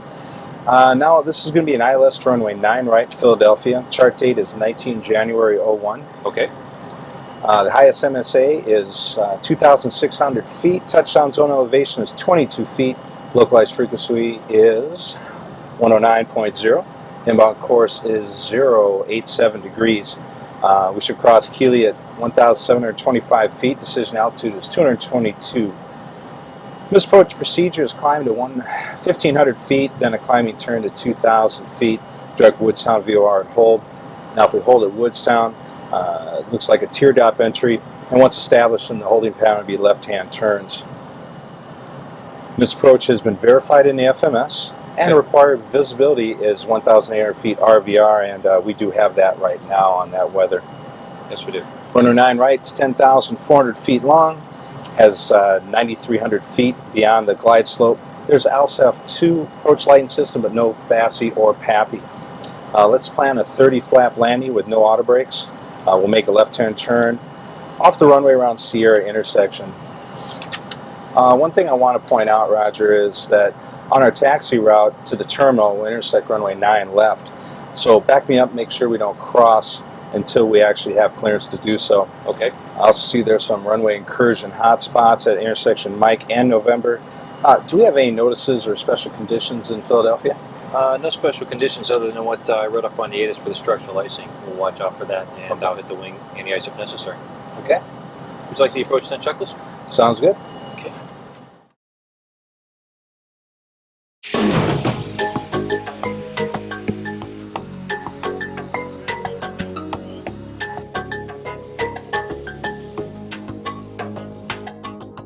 Okay, well, let me know when you're ready for the pre-departure briefing, Karen. I'm ready. All right. Well, you heard most of the flight attendant briefing, so they will not call us during any sterile cockpit period unless they perceive a real emergency. It's your leg, so once we take the active runway for takeoff, I'll handle the radios for ATC and also the cabin announcements. Look like the airport NOTAMs all pertain to the west side of the field, so nothing really applies to us. Same thing for the en route NOTAMs, nothing really affects our route of flight. And the only bulletin I saw was down around Las Vegas, and will be well north of that. So, do you have any questions or comments so far? No, that sounds good. Okay. Okay, well, traffic's pretty light on this side of the airport, and it's not too far to the departure runway. So it's going to be a relatively short taxi. But let's take our time, make sure we get everything done and done right. I haven't been to this airport for quite some time, and in fact, I don't think I've ever been on the east side of the airport here, so let's keep a close eye out on that. ATIS says runway 35 for departure. So I'm anticipating from our location taxi to the west side of the ramp. That's taxiway Kilo, and we'll take a left turn, short taxi southbound, and we should come to Kilo 1. I anticipate our takeoff will be on 35 from Kilo 1. If you look at the airport diagram, runway 35 and 32 are pretty much in the same spot, so it's going to be one expansive mass of concrete down there. It can be a little bit confusing. So let's use all our visual aids, the runway location markings. Use the runway location signs, and if you would cross-reference the heading when we're in position on runway 35 on the compass. Okay, I'll make sure that both of our compasses show 346 before we take off. And also, there are no hot spots for takeoff or taxi depicted on the airport diagram chart. Okay, great. Let's talk about rejected takeoff. Above 80 knots, we're into the high-speed portion of the takeoff.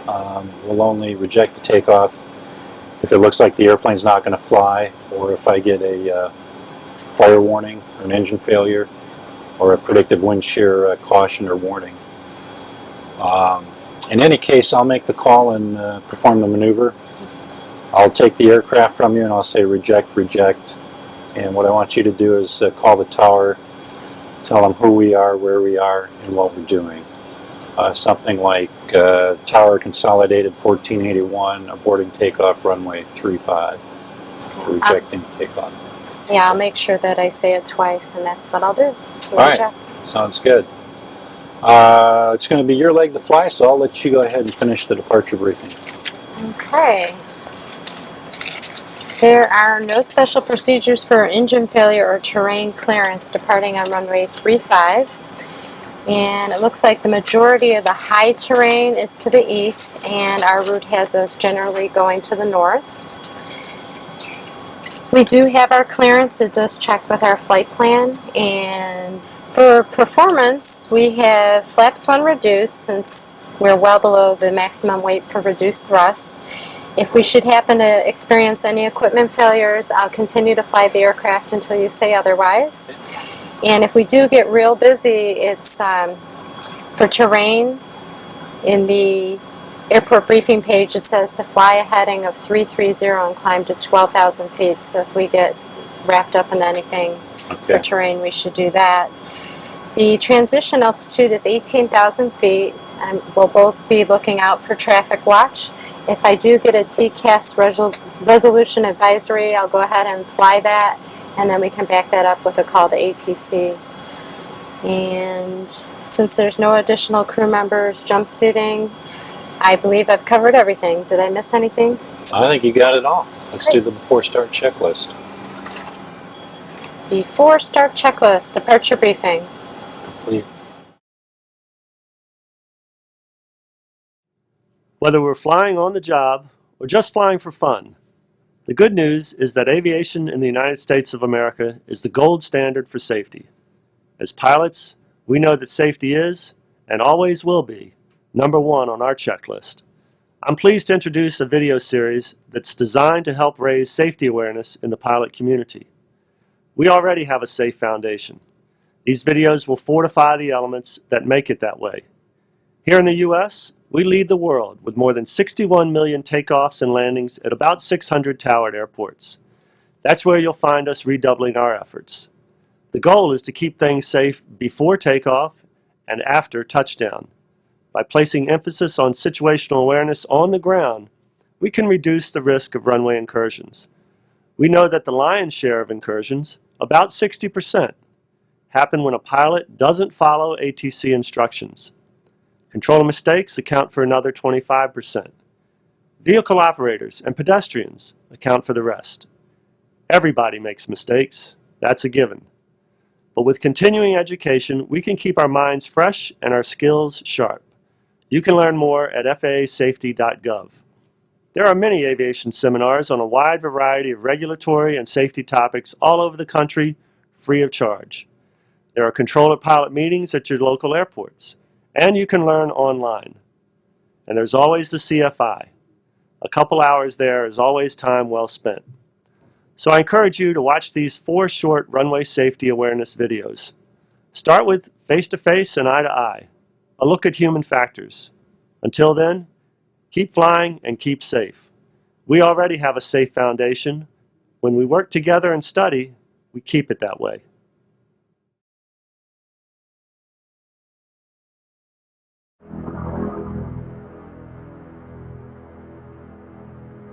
Human factor is the common denominator of every runway incursion, the end of quote. Page 2, Runway Safety Blueprint, FAA. There are 2 keywords over here.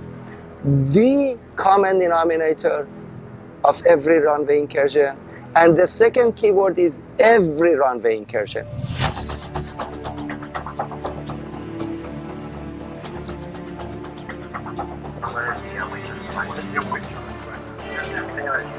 Air traffic controllers are responsible for 64 million domestic tower operations annually. 64 million. This is just one of them. And while the United States boasts the safest transportation system in the world, our goal is to raise the bar. Our mission is to make it safer. Advanced technology helps, but the real difference still comes down to people, pilots and controllers.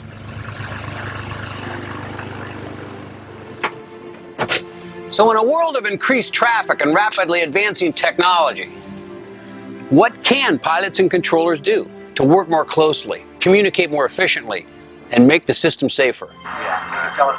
Whether you ask the top veteran controllers or the most experienced pilots, the answer is always the same. education. From studying flight safety publications and websites to signing up for classroom instruction to learn new procedures and technology, continuing education is the ultimate key to safety. Today, by special invitation from the FAA, we're going to experience a behind-the-scenes look at air traffic control. Explore how pilots and controllers can work together more efficiently and effectively, and examine real-world consequences when breakdowns in communication and lapses in situational awareness occur.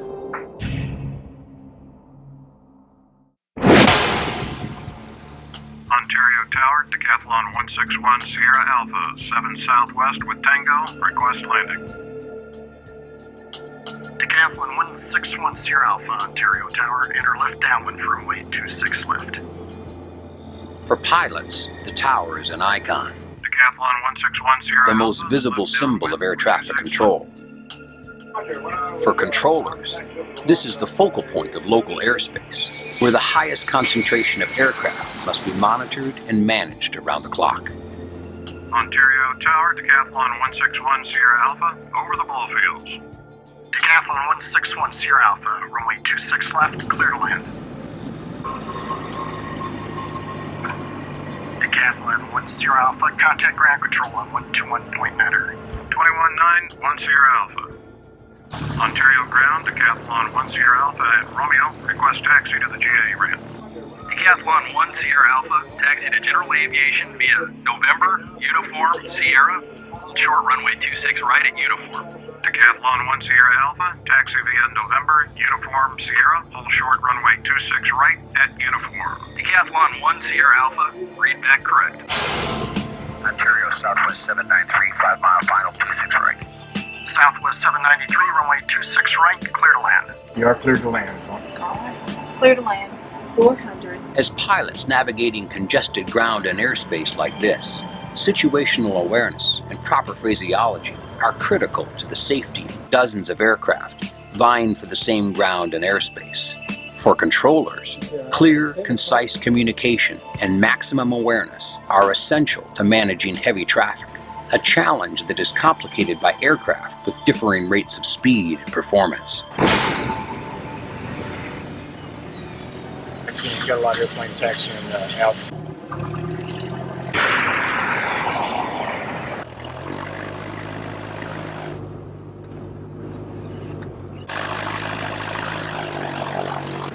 Okay, Beverly, he hasn't stopped. Okay, he's on the runway. He's taxiing on the runway.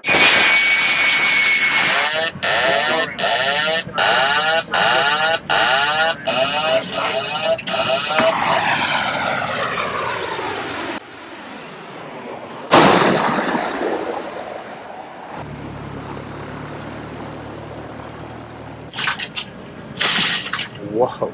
The most critical times of flight are takeoff and landing. When things happen en route, they're not as critical. So when they're most critical is time compressed areas, which are right on any vertical phase of flight. Okay, guys, I'm going to freeze you. That was well done. How was that scenario? What are you using such a little airplane for on the runway? Huh? Well, I could have used a larger one, but I figured you probably could see it a lot better. Southwest does do the same scenario when we train. We have go-rounds because a truck is on the runway or because they have traffic on the runway, and that is called by the simulator instructor, and we do that every 6 months. Every pilot does that. Every 6 months. Wow, thanks for bringing me up to the tower. Oh, my pleasure. Air traffic control demands split-second timing and multitasking skills far beyond any other profession. The bottom line is not about profit and loss. The bottom line is life and death. What can pilots and controllers do in terminal operations to make things less stressful, more efficient, safer? That's easy. Education. They can educate themselves and other people. Controllers should never stop learning. Pilots should never stop learning. Whether I'm working in a control tower or flying an airplane, it is important that I never treat the same situation as though it was fixed. Everything always changes. You need to educate yourself. If you keep learning about what it is that you do and what other people do, you'll be far better off. Dr. Najim Muscati at the University of Southern California is one of the foremost authorities on human factors and aviation safety. The major or biggest contributor to aviation safety is knowledge. Knowledge about human factors, the knowledge about human performance, the knowledge about fatigue, the knowledge about psychological factors in signal detection or noise and that. The only way that you can gain this knowledge is by educating yourself continuously. Where does this knowledge come from? Part of this knowledge is the technical knowledge. The expertise of flying aircraft, being able to read the chart, knowing your IFR, instrument landing and that. The other important component of the knowledge is the knowledge that you will gain by knowing the whole system. The system, quite simply, is the tightly choreographed dance that transpires between pilots and controllers. And the system works. Most of the time, it works incredibly well. But we do experience lapses in awareness. There remain flaws in operations and breakdowns in communication. One such incident, Boston Logan International Airport, 9 June 2005, involving Aer Lingus on runway 15 right and US Air on runway 9. Shamrock 132 Heavy, Boss Air, runway 15 right, positional, caution, right turns, heavy Airbus departing traffic will cross and arrive downfield. Positional radar 15 right, Shamrock 132 Heavy. Air France 322 Heavy, Boss Tower, give way to the jet on the other side, cross 15 right, and then kind of ground point on her. So we are... From 4973, turn left heading 010, runway 4 left, clear for takeoff. 0104, clear for takeoff, 4 left. Air France 322 Heavy, cross 15 right, and then contact ground point on her. That's 149, and you are clear to cross.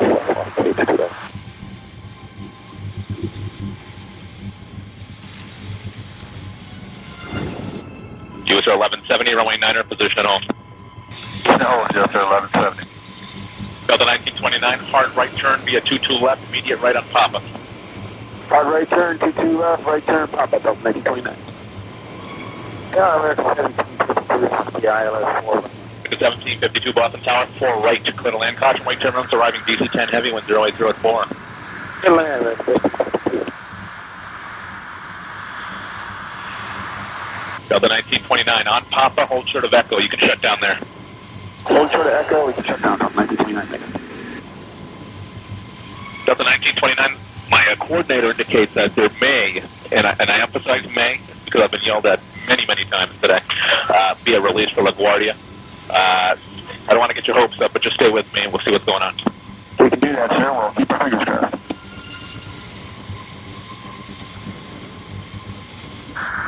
Observe release 15 right, Shamrock Heavy. Just to let you know, Shamrock 132 Heavy, I've got one crossing and I have one arrival to the crossing runway. It will be American 757. You'll see him shortly. Be ready.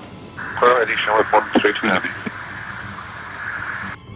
Shamrock 132 Heavy, start bringing the power up traffic. Actually, it's only on 3 miles on up the crossing runway, wind 080 at 4. Runway 15 right, clear to takeoff. Takeoff, 132 Heavy. US Air 1170, runway 9er, clear for takeoff, traffic 2 out for the crossing. Clear for takeoff, US Air 1170 rolling. 1497 Boston Tower, runway 9er, position at home. No, American 1497. American 1752, turn left at Romeo, hold short of 4 left. Okay, Romeo, hold short of 4 left, American 1752.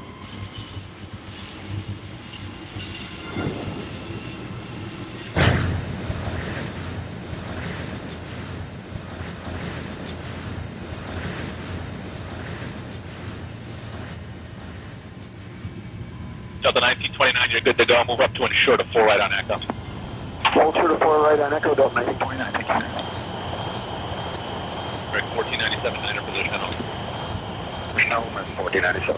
1752, monitor 128.8, short of 4 left. American 1752, switch it.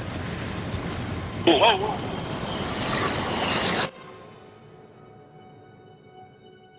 That was close.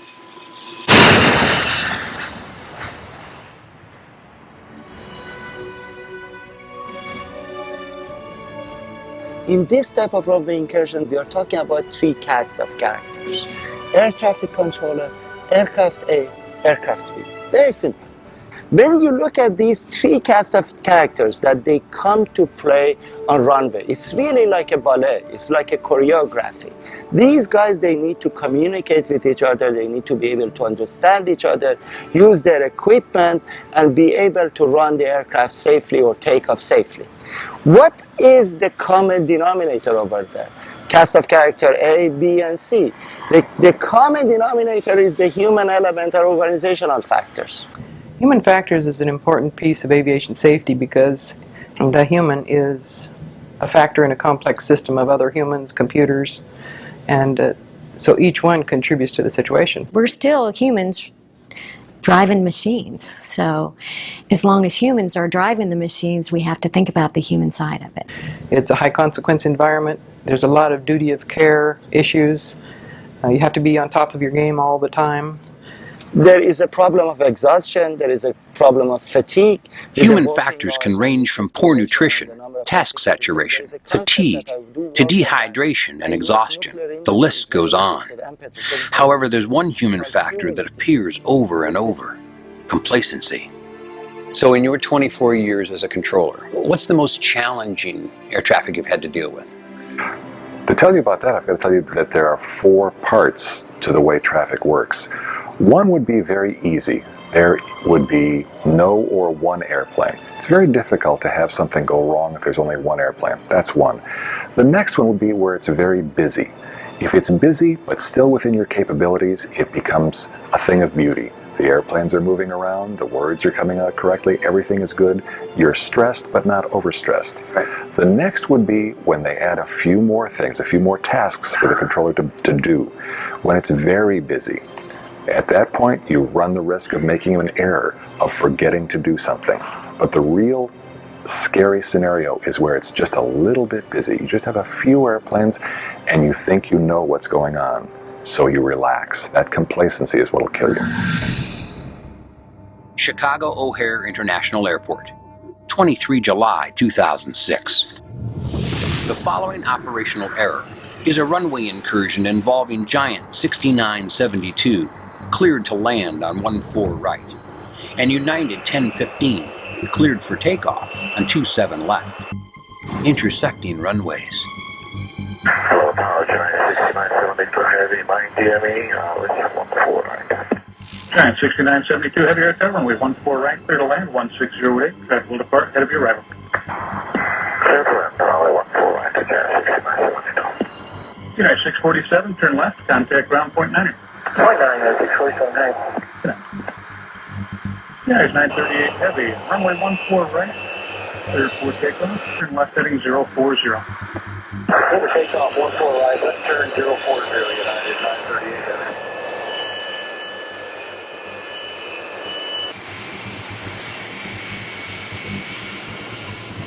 United 1015, traffic lands departs crossing runway 27 left, position and hold. Need about 2 minutes, United 1015. If you get the latest in position, that's fine. United 1015, let me know when you're ready. Hold in position on runway 27 left. Position hold runway 27 left, and we'll let you know when we're ready, United 1015.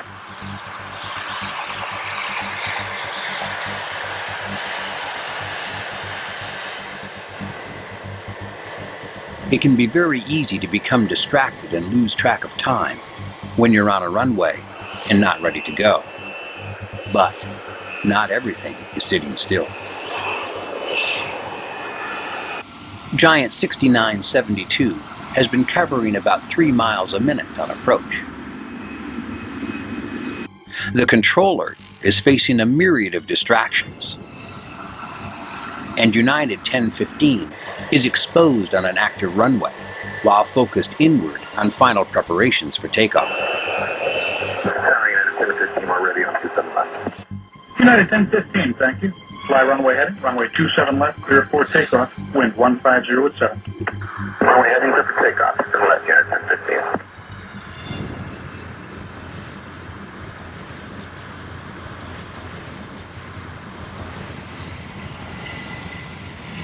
Three different realities, 2 short minutes, and one very real opportunity for imminent danger. Skyway 6927, runway 27 left, taxi in position and hold, wind 150 at 7. Position hold, 27 left, Skyway 6927.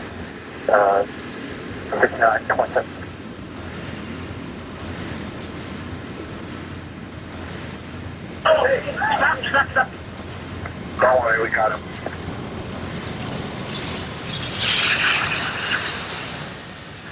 Pretty close up. Why did Atlas not hold short? Because he didn't say anything like that. Oh, don't worry about it. It may not be constructive to worry about it, but all of us, pilots and controllers, can learn a great deal from every operational error and pilot deviation. Well, he isn't stopping. Now more than ever, it's essential that flight crews and air traffic controllers come face to face and eye to eye on improving aviation safety. Ever-increasing traffic is being managed with rapidly advancing technology. But at the end of the day, our safety hinges on education. These real-life events are usually a chain of errors, and that's something that's well known in the human factors world. It's not just one different thing or one isolated thing, it's a chain of events. And we try to show the pilots that errors can and will be made. When you have those red flags, treat them as doubt, and doubt equals danger. So the first red flag is clearing you for a visual approach 10 miles out. Amateurs train until they get it right. Professionals train until they don't get it wrong. Nobody wants to do a bad job. No air traffic controller in this country consciously wants to make an error to bring two aircraft close to each other, that they hit each other and kill a lot of people. The poor air traffic controller in Tenerife, he didn't want to kill 583 people. See, then we need to look at the whole issue.